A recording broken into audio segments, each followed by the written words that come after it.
నేను August 1st వచ్చాను బయటికి. తర్వాత నేను చిన్న చిన్న నా బిజినెస్లో ఏవో అడుగులు వేసుకుంటున్నా. ఆ టైంలో 1 month అయిపోయిన తర్వాత ఇలా ఒక్కసారిగా బ్రాండ్ అంబాసిడర్ వెళ్ళిపోయి ఇంకొక అమ్మాయి రావడం. ఇదేమవుతుందంటే న్యాచురల్ ఫార్మింగ్ లో కస్టమర్స్ అందరూ నాకు ఫోన్ చేస్తున్నారు అనమాట. అమ్మాయిలు ఎందుకు వెళ్ళిపోతున్నారు ఇలాగా? నాకు తెలియదని నేను చూడలేదు. ముందు అమ్మాయి ఎందుకు వెళ్ళిపోయిందో నాకు ఎవరో ఫోన్ చేసేదాకా తెలియదు. ఆమె వెళ్ళిపోయిందంట. తర్వాత మీకు తెలీదా అని అడిగారు. నాకు తెలియదు సార్ అన్న. తర్వాత మళ్ళీ ఇంకొకరు వచ్చారు, మళ్ళీ ఫోన్ చేశారు. నా కస్టమర్స్ నా దగ్గర ఒక 180 మంది ఉంటారు కాంటాక్ట్స్. నా నెంబర్స్ వాళ్ళ దగ్గర ఉన్నాయి. వాళ్ళందరూ ఫోన్ చేసి అడిగారు అనమాట. అంటే ఆ న్యాచురల్ ఫార్మింగ్ ని మీరు ఎలా బూత్ ఫార్మింగ్ కింద చేస్తున్నారా నాకు అర్థం కాదు. అంటే న్యాచురల్ ఫార్మింగ్ అంటే అమ్మాయి ఉండాలా, లేకపోతే మీరు చేయలేరా, మనుషులు చేయలేరా, ఎవరు అమ్మాయిలతో అవసరం ఏంటి? అదే నేననేది ఇప్పుడు లేబర్ పని చేయాలంటే మనం ఫామ్ లో దిగి చెయ్యాలంటే మగోడు చేయగలుగుతాడు. ఎంతైనా పొద్దు నుంచి సాయంత్రం వరకు చేయగలుగుతాడు. ఆయనతో పాటు ఇంకొక అబ్బాయిని పెట్టుకుని ఆయన 30 ఎకరాలు తీసుకుని 30 ఎకరాలు ఆయనే చూసుకుంటూ ఆయనే చేసుకోవచ్చు కదా. ఇప్పుడు అమ్మాయిలు ఏం చేస్తుంటారు నార్మల్ అంటే ఆయన ఏంటంటే ప్రమోషన్స్ కోసం, బిజినెస్ ని ప్రమోట్ చేయడం కోసం పక్కన లేడీస్ ని చూపించుకుంటారు ఆయన. అదే ఆయన మెయిన్ కాన్సెప్ట్. ఇది మీరు అదే అమ్మాయిల్ని ఇలా అమ్మాయిలతో ఉంటారు, అమ్మాయిలకు లైక్ ఎలా అంటే అమ్మాయిలు వాడుకుంటుంటారు అలా అని చెప్పి ఒక స్టేట్మెంట్ అనేది నేను విన్నా నార్మల్ బయట. Okay okay. నాకైతే తెలిసిన వాటికైతే మాత్రం అమ్మాయిలతో ఎక్కువ మూవ్ అవుతారండి. ఎక్కువ ఏంటంటే బిజినెస్ మీద కాన్సన్ట్రేషన్ అని పెట్టేసి ఉంటే ఇలా మేము బయటికి రావాల్సిన పని లేదు. ఇప్పుడు అప్పుడు అందరి దృష్టిలో ఏమైపోయిందంటే ఇది న్యాచురల్ ఫార్మింగ్ అంటే బూత్ కింద అయిపోయింది అనమాట. అంతా జనాలు అంటే ఏదో చెప్తారులే సొలుకూరులు అన్నట్టే ఉన్నారు. ఇప్పుడు నార్మల్ గా మీకు నిజంగా చెప్తున్నాను, ఒకసారి మీరే ఎవరినైనా అడగండి, కింద కామెంట్ చేయండి అని. ఆర్గానిక్ ఫార్మింగ్ లేదు, బొంగు లేదు అంటారు. హైదరాబాద్ మీరు చూడడం అసలు ఆయన ప్రీవియస్ వీడియోస్ లో కూడా చూడండి, కామెంట్స్ లో ఆర్గానిక్ ఫామ్ లేదు, బొంగు లేదు అని అడుగుతారు ఎవరైనా. నిజంగా చేసే వాళ్ళు ఉన్నారు ఆల్రెడీ. వాళ్ళకున్న పేరు కూడా పోతుంది దీనివల్ల. ఇప్పుడు ఒరిజినల్ గా కష్టపడే ఫార్మర్స్ ఉన్నారు చాలా మంది, ఒరిజినల్ గా నేను హోమ్ మేడ్ ప్రొడక్ట్స్ చేసే వాళ్ళు ఉన్నారు.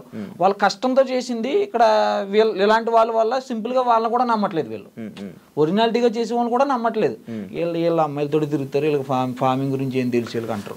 ఇప్పుడు ఇవన్నీ తెస్తున్నారు కదా, వెజిటేబుల్స్ కానీ ఇవి తేనె కానీ లేకపోతే ఇవన్నీ ఆర్గానిక్ అంటే అది ఆర్గానిక్ అని సర్టిఫై చేయలేము మనం. ఎలా అంటారంటే ఏదైతే వీళ్ళు తెస్తున్నారో అవి కంపెనీస్ నుంచి తీసుకొచ్చినాం. కంపెనీ ఇప్పుడు నేను ఇక్కడ కాదు ఎక్కడైనా చెప్పేది ఇదే. ఆ కంపెనీలో ఏముంటది అనేది మనకు తెలియదు. మరి అదే అంటున్నాను, ఇప్పుడు ఆర్గానిక్ మీద ఐడియా ఉన్న వాళ్ళకి అది ఏంటో అనేది మనకు ఐడియా వచ్చేస్తుంది. అవును, లైక్ ఉంటది కదా, ఇది ఆర్గానిక్, ఇది హైబ్రిడ్, ఇది దేశీ, ఇది విదేశీ, లైక్ అదే అంటారు కదా, ఇది కొంచెం ఐడియా ఉంటది కదా. అలా మీకు గానీ లేకపోతే తెచ్చే వాళ్ళ వంశీకి గానీ వీళ్ళకి గానీ ఎవరికి ఐడియా లేదా? అంటే మాకు ఐడియా ఉంది. మేము అప్పుడులోనే మేము వచ్చినప్పుడు కొన్ని ప్రొడక్ట్స్ డిఫెక్టివ్ ప్రొడక్ట్స్ వచ్చినప్పుడు కూడా చెప్పేది, ఇవైతే ఒరిజినల్ కాదండి, నాకు డౌట్ గానే ఉందని కూడా ఆయనకి ఇంటిమేట్ చేశా చాలా సార్లు. అప్పుడు వాళ్ళు కాదండి, కస్టమర్స్ కూడా చాలాసార్లు అన్నారు మా ఎదురుగానే. చాలా మంది ఫోన్లు చేసి మీరు చేసిన కొత్త తోటకూర ఇంత పొడిగా ఎదగదని ఒకళ్ళు, వంకాయ ఇంత పెద్దగా రావని ఒకళ్ళు. అలా కొంతమంది వాళ్ళకి డౌట్స్ ఉంటాయి. అంటే కొంతమంది చాలా మంది స్టడీ చేసిన వాళ్ళు ఉంటారు నేచురల్ ఫార్మింగ్ గురించి. అది ఆయన ఏంటంటే చాలా మంది ఏంటంటే తీసుకెళ్ళిన కస్టమర్స్ కూడా స్టడీ చేసి ఉంటారు దాని మీద. ఇది ఆర్గానిక్ ఫార్మింగ్ అంటే ఏంటి, నాకు 50% ఉంది, అంత ఎక్కువ లేదు. అంటే ఫార్మింగ్ మీద ఉంది. ఆ 50% లో మీకు అనిపించింది అందులో ఆర్గానిక్ ఐటమ్స్ ఏవి, అన్ఆర్గానిక్ అని అనిపించింది? అవి నాకు ఏదైతే కంపెనీస్ నుంచి తెచ్చారో అవి నాకు డౌట్ అండి. అప్పుడు నేను ఉన్నంత సేఫ్ లోని డౌటే. వాటిని ఎక్కువగా అవాయిడ్ చేయడానికి చూసేవాడిని నేను, తక్కువ ఆర్డర్ చేయటం. అలాగా ఎక్కువగా ఎవరైతే వేరే ఫార్మర్ ఎవరైతే ఉన్నారో వాళ్ళ దగ్గర నుంచి తెచ్చుకోవడానికి ఎక్కువ ఇంట్రెస్ట్ చూపించేవాడిని. మాక్సిమం ఫార్మర్స్ తో ఎక్కువ ఇంటరాక్ట్ అయ్యేవాడిని. ఎందుకంటే ఫార్మర్స్ దగ్గర నుంచి తీసుకుంటే ప్రోడక్ట్ ఒక వాల్యూ ఉంటుంది, వాళ్ళకి కూడా కొద్దిగా సపోర్ట్ ఇచ్చినట్టు ఉంటుంది మనకు. ఫార్మర్స్ నుంచి ఏమేమి ఐటమ్స్ తీసుకుంటున్నారు మీరు? కొన్ని అవి కూడా 25%, 30% వస్తాయి. అంటే మిగతా 70, 75, 80% మొత్తం అంతే వేస్ట్. అది ఆర్గానిక్ కాదు. అంటే కాదని చెప్పలేం, అక్కడ ఏమొస్తున్నాయో తెలియదు కదండి. కంపెనీలో ఏం జరుగుతుంది అనేది లోపల జరిగేది మనకి ఏం తెలియదు. కానీ వంశీ ఆర్గానిక్స్ అనేది ఫేక్. అంతే ఇంకంతే అనుకోవాలి, అది ఫేక్. మరి ఇప్పుడు మధ్యలో వీళ్ళు టూర్లు వెళ్తున్నారు కదా, టూర్లు వెళ్ళడము, అక్కడ వీడియోస్ చేయడం, అవన్నీ దేనికి వెళ్తున్నారు? మరి అక్కడి నుంచి ఏం తేయడానికి వెళ్తున్నారు? వాళ్ళు ఎంజాయ్ చేయడానికి వెళ్తున్నారా లేకపోతే ఏమైనా తేయడానికి వెళ్తున్నారా? అంటే వాళ్ళు వెళ్ళేది ఒక ప్రోడక్ట్ ని చూపిద్దామని వెళ్తారు. అక్కడ వరకు ఒక ప్రోడక్ట్ ని చూపించడానికి, ఒక పసుపు కొమ్మును అక్కడ చూపించడానికి అంత దూరాలు వెళ్ళిన అవసరం లేదు. మన పొలంలోనే మనం వేసుకుని మనం అదే చూపించవచ్చు. మన పొలంలో పండించుకున్నది.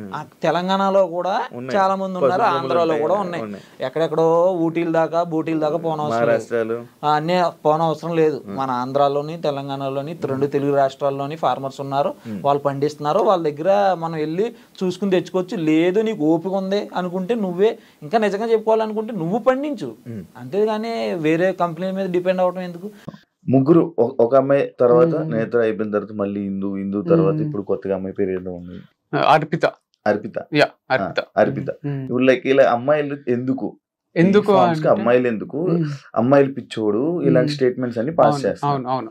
దానికి ఇద్దరు అంటే ఇదే కాకుండా ఇందులోనే పెట్టి ఇద్దరు అన్న తమ్ముళ్ళు ఇద్దరు తోడు దొంగలు అనేది ఒకటి ఇది పెట్టారు. దానికి మీరు ఏం సమాధానం చెప్పాలి? సో ఏది కరెక్ట్ కాదు, స్టేట్మెంట్ పాస్ చేసినంత మాత్రాన కరెక్ట్ అయిపోవు. సో చాలా పెద్ద స్టేట్మెంట్స్ అవి. అమ్మాయిల పిచ్చోడు అనడము, బూత్ ఫామ్ అనడము, అమ్మాయిల ఫామ్ అనడము. బ్రోతలోస్ నడుపుతలేం కదా, ప్రాస్టిట్యూట్స్ తో తిరుగుతలేను కదా. ఇప్పుడు అమ్మాయిల పిచ్చోడు అంటే రోజు నైట్ ఒక ప్రాస్టిట్యూట్ ని తెచ్చుకోను, ప్రాస్టిట్యూట్ దగ్గర పోయేటోళ్ళని అంటే ఒక మీనింగ్ ఉంది. లేదా అమ్మాయిలను సప్లై చేసేటోళ్ళని చాలా రెస్పెక్ట్ఫుల్ పొజిషన్ లా ఒక సాఫ్ట్వేర్ కంపెనీలో మంచి జాబ్ ఎక్కిస్తారో అట్లనే బ్రాండ్ అంబాసిడర్ అని ఒకరికి జాబ్ ఇస్తున్నా. మేల్ కేటగిరీలో నేనున్నా, ఫీమేల్ కేటగిరీలో ఒకరు ఉంటే మంచిగా ఉంటది అని ఇస్తున్నా. సో అంత సింపుల్ ఉంది. వాళ్ళు కంఫర్టబుల్ ఉన్నారు నాతో, నేను వాళ్ళతో కంఫర్టబుల్ ఉన్నా. వాళ్ళకి ముందే చెప్తున్నా ఫ్రెండ్లీగానే ఉంటేనే వీడియోస్ మంచిగా వస్తాయని. ఫ్రెండ్లీ అంటే హగ్ చేసుకోవడము, సైడ్ హగ్లు ఇచ్చుకోవడము, లేదా డైరెక్ట్ పెట్టుకోవడం కాదు. నేను వాళ్ళ పర్మిషన్ లేకుండా వాళ్ళని టచ్ కూడా చేయను నేను. సో అంత మంచినే ఉంది. అండ్ దీంట్లో అమ్మాయిల ఫామ్ అంటున్నారు. ఒక హెచ్ఆర్, మా మమ్మీ, ఈ పిల్ల, ముగ్గురే అమ్మాయిలు, మిగతా 23 మంది మగ పిల్లలే ఉన్నారు. మరి అబ్బాయిల ఫామ్ కదా ఇది. ప్రమోషన్స్ లో మంచిగానే ఇప్పుడు మాకు వీడియోలు చేయడానికి వచ్చేటోళ్ళే కనిపించాలి కదా. వాళ్ళ ఎక్స్పర్ట్స్ ఏ ఉన్నారు. తనకు ముందు కెమెరా వచ్చు, ఇంతకు ముందు ఉన్న అమ్మాయి కెమెరా ఫియర్ లేదు, అంతకు ముందు ఉన్న అమ్మాయికి ఉంది, నేను తీసేసిన. అట్లా ఇప్పుడు రకరకాల అమ్మాయిలు ఎవరైతే కెమెరా ముందు మంచిగా అనిపిస్తున్నారో, మంచి చేయగలుగుతున్నారో వాళ్ళని తీసుకుంటున్నా. కానీ నాతో ఫ్రెండ్లీగా ఉండాలి, నాకు ఏదో హెల్ప్ చేయాలి అనేది ఉద్దేశం లేదు. మీరు అడిగి పోతారు కదా, కార్లు ఎంజాయ్ చేస్తారా, మీరు అడు ఉండి ఎంజాయ్ చేస్తారా అంటే అట్లా చేయాలని కూడా సీక్రెట్ గా చేస్తా కదా నేను. వీడియో ఓపెన్ గా కెమెరా ముందుకు వచ్చి నాకు ఒక ఫీమేల్ బ్రాండ్ అంబాసిడర్ కావాలి, తనే బ్రాండ్ అంబాసిడర్, ఇద్దరం కలిసి వీడియో చేస్తామని ఓపెన్ కెమెరాకి చెప్పారు కదా ఎవరు. చేసే ఆలోచన ఉంటే కెమెరా ముందు ఇప్పుడు ఒంగోలు గిత్తల ప్రకాష్ రాజ్ ఉన్నట్టు కెమెరా ముందు మంచిగా ఉండి తర్వాత పోయి పర్సనల్ ఉన్నప్పుడు ఏదేదో చేస్తుంటాడు దాంట్లో ప్రకాష్ రాజ్ క్యారెక్టర్ అట్లుంటారు. కానీ వీడు చెప్పినవి తీసుకొని ఇప్పుడు ఏదో సీక్రెట్ కెమెరా పెట్టి బయటపడ్డ నిజాలు అనడం, వీడు చెప్పినవి ఇవే బయటపడ్డ నిజాలు. అంటే ఇప్పుడు ఒక హోటల్ ఓపెన్ చేస్తాం, రిసెప్షనిస్ట్ ని పెడతాం, ఆడపిల్లని పెడతాం, ఎందుకంటే వస్తానే పలకరించడానికి. దానికి ఒక 5 స్టార్ ఎక్కడికన్నా పోనీ లేడీస్ ఉంటారు, మంచి చీరలు కట్టుకొని ప్రజెంటబుల్ ఉండి ఎన్నో ఇంటర్వ్యూలు క్రాస్ చేసి వాళ్ళకి మంచి శాలరీ ఉంటుంది. వీడు వీడియోస్ చేస్తున్నప్పుడు ఇప్పుడు రీల్స్ చేస్తుంటారు కదా, ఆడపిల్లలకు వ్యూస్ ఎక్కువ వస్తాయా, మగ పిల్లడికి వస్తాయా? ఒక డాన్స్ వీడియో నేను చేస్తే వస్తాయా, ఒక ఆడపిల్ల చేస్తే వస్తాయి. నేను చేస్తే ట్రోల్ అవుతా, తను చేస్తే తనకు ఎక్కడ లేని ఫాలోవర్స్ వస్తారు, చేస్తారు. కొందరు మంచి చేస్తారు, కొందరు ఎట్లా చేసినా వస్తాయి. వీడు ఇప్పుడు ఒక ప్రోడక్ట్ ని 10 మందికి రీచ్ అయితే మంచిదా, 100 మందికి రీచ్ అయితే మంచిదా అనే దాంట్లో నేను ఒక్కడిని చేస్తే 10 మందికి రీచ్ అవుతుందేమో, తనతో చేస్తే 100 మందికి రీచ్ అవుతుందేమో అని శాలరీ ఇచ్చి ఒక ఎంప్లాయ్మెంట్ కల్పించి ఇద్దరు కలిసి చేస్తే చూడడానికి ప్రెజెంటబుల్ ఉంటుంది, కొంచెంసేపు చూస్తారు, లేదా ఎవరికైనా షేర్ చేస్తారు. దాని వల్ల ప్రోడక్ట్స్ రీచ్ అయితే మంచి ప్రోడక్ట్స్ అమ్మేది ఏమి డ్రగ్స్ లేకపోతే ఇంకా కల్తీ ఏదో కాదు కదా. ఆర్గానిక్ ప్రోడక్ట్స్ ఎంతమందికి రీచ్ అయితే అంతమందికి హెల్త్ ఉంటుంది, మనకు కూడా ఇన్కమ్ ఉంటుంది. బిజినెస్ వీడు చేసేది, వీడేమి సమాజ సేవ కూడా చేస్తలేడు. వీడు ఎంత క్లియర్ గా చెప్తున్నాడు అంటే, అరే ఇద్దరు కలిసి చేస్తే ఒక సెకండ్ ఆగుతారు, అరే ఏముందో నెక్స్ట్ ఏం చేస్తారో వీళ్ళు. వీని డ్రెస్ ఒకటి ఉంటుంది, ఆమె డ్రెస్ ఒకటి ఉంటుంది, నెక్స్ట్ అటైర్స్ మారుతుంటాయి, ఒక ఇంట్రెస్టింగ్ కాన్వర్సేషన్ వస్తుంది. ఒక్కడే చేసి ఈ రోజు మా ఫామ్ లో మామిడికాయలు వచ్చినాయి మీరు కొనుక్కోండి, నెక్స్ట్ రేపు ఈ రోజు మా ఫామ్ లో హనీ వచ్చింది కొనుక్కోండి అంటే, ఒక స్టేజ్ తర్వాత చూడకపోతే అరే ఏమొచ్చింది వంశీ ఈ రోజు ఫామ్ లో, ఈ రోజు హనీ వచ్చింది చాలా బాగుంది కావాలంటే నువ్వు టేస్ట్ చేయి. ఒక సీన్ క్రియేట్ అవుతుంది కదా సినిమాలో, ఒక సీన్ ఒక అడ్వర్టైజ్మెంట్ క్రియేట్ అవుతుంది. వీడు అడ్వర్టైజ్మెంట్ చేస్తున్నాడు కదా వీడి ప్రోడక్ట్ అని. అడ్వర్టైజ్మెంట్ చేసుకోవడానికి ఆడపిల్ల ఉంటేంది అసలు, వాళ్ళు ఎవరు అరే వీడు ఆడపిల్లతో చేపిస్తున్నాడు, నీకేమైతుంది, ఇద్దరు కలిసి ఉంటే బాగుంటది కదా అని చేస్తున్నాడు. దానికి కూడా నువ్వు ఆడపిల్లని తర్వాత ఆడపిల్లని మారుస్తున్నావు అంటే నెలకు ఒకరు మారుతారేమో, ఈ జాబ్ నచ్చక వాళ్ళు నచ్చక మనమే తీసేస్తాము, ఏమైతుంది? రోజు ఒకరితో ప్రమోట్ చేపించడం లేరా మార్కెట్ లో? రోజు ఒకరితో చేపిస్తే ఓకే, కానీ ఒకరితోనే రోజు చేపిస్తే నాట్ ఓకేనా? రోజు ఒకరితో చేపించడము, ఒకరితోనే రోజు చేపించడం, ఎంత తేడా ఉంది? 6 నెలలు ఉందా నీ దగ్గర? 6 నెలలు ఒకటే బ్రాండ్ తో చేపించినవా నువ్వు? ఎంత అద్భుతమైన క్యారెక్టర్ అని పోవడొచ్చు కదా ఇంకొక యాంగిల్. 6 నెలలు ఒకరితోనేనా? 6 నెలలకు ఒకరిని మారుస్తావా అంటే అరే 6 నెలలకి ఏంది, 2 నెలలకే ఇంకొక కొత్త వాళ్ళు వచ్చి చేస్తారేమో ప్రమోషన్. వాళ్ళకి వేరే ఉపాధి ఉండదా? ఎవరైతే మన వంశితం చేసిండ్రో వాళ్ళకి కూడా మార్కెట్ లో ఒక పేరు వస్తుంది, వాళ్ళకి వేరే వాళ్ళు నాకు చేయంటారు, వాళ్ళకి వేరే ఉపాధి, వాళ్ళకి వేరే చదువులో ఏమో ఉండయా. ఇక వంశితం లైఫ్ లాంగ్ అంటే 40 ఏళ్ళు ఒకరే చేయాలా అంటే ఏంది అంటే కాన్సెప్ట్? అంటే మేబీ వైఫ్ అండ్ హస్బెండ్ అయితే చేస్తుంటే మేము బ్రాండ్ కోసం మాత్రమే ఈ అమ్మాయిని తీసుకుంటాం, బ్రాండ్ వాల్యూ పెంచుకోవడానికే. అంటే మన బ్రాండ్ ఉందని మార్కెట్ లో తెలియాలి, ఎక్కువ రీచ్ ఉంటే ఎక్కువ సేల్స్ ఉంటాయి. తెలుగు స్టేట్స్ మంచి ప్రోడక్ట్ అమ్ముతున్నాం కదా మనం, మంచి ప్రోడక్ట్ అమ్ముతున్నప్పుడు నాకు నేనే ప్రమోట్ చేసుకోవాలి కదా. ఇప్పుడు విజయ్ దేవరకొండ వాళ్ళకి డబ్బులు ఇచ్చి ప్రమోట్ చేసే అంత ఉండదు కదా. కాబట్టి నేను చేసుకోవాలంటే నేనే చేస్తుంటే బోర్ వస్తుందేమో, కొన్ని నేను ఇండిపెండెంట్ గా చేస్తా, కొన్ని టుగెదర్ చేస్తాము అని చేస్తున్నా. అమ్మాయి మానేయడానికి రీజన్ ఏంటి? హిందూ దివ్య అదే ఉంటే రీజన్స్, కానీ అవి చెప్పొద్దు అని అనుకున్నాం. అంటే తను చెప్పొద్దు అన్నది తను కంఫర్టబుల్ లేదు, రీజన్ తీసేసారా లేకపోతే ఆమె వెళ్ళిపోయింది? తనే క్విట్ చేసింది, క్విట్ చేసి పెట్టుకుంది నేను క్విట్ చేసిన అని, ఫర్ మై ఓన్ గుడ్ అని పెట్టుకుంది. ఇక్కడ ఓన్ గుడ్ ఏందో అర్థం కాలే నాకు. ఓన్ గుడ్ అని పెట్టుకోవడం హర్ట్ అయినా నేను. తనేమో ఏం మాట్లాడకు అన్నది. I'm quitting Vamshi Farms as brand ambassador for my own good అని పెట్టుకుంది. I'm quitting Vamshi Farms as brand ambassador. చాలు కదా, నేను కూడా నా మంచి కోసమే వదిలేస్తున్నా అంటే నా మంచి కోసమే నేను తీసేసిన వీడు కూడా పెట్టొచ్చు కదా, ఫర్ మై ఓన్ గుడ్, నాకు సేల్స్ వస్తలేవు కాబట్టి తీసేసిన, ఏదన్నా అనొచ్చు కదా. ఇప్పుడు మ్యూచువల్ గా మనం ఇంకా ఈ రోజు నుంచి మనం కలిసి వీడియోస్ చేయరాదు అనుకున్నప్పుడు అంతే రెస్పెక్ట్ తోని నువ్వు స్టేటస్లు పెట్టుకోరాదు, నువ్వు పోస్టులు పెట్టుకోరాదు. వంశీ పెట్టిండ ఒక్క పోస్ట్ అన్న ఒక్కసారి అని చెప్పిండ, నువ్వు కూడా అంత సింపుల్ గా విడిపోవాలి. కానీ ఏదో నాగ్ గా క్లెవర్ గా చేస్తున్నాము, నేను రోజు ఒక స్టేటస్ పెడతా, నేను ఇట్లాంటి పోస్టులు పెడతా అంటే తప్పు. స్టోరీస్ కూడా పెడతా, స్టోరీస్ పెడతా అంటే కర్మ విల్ టేక్ కేర్ అంటే ఏం టేక్ కేర్?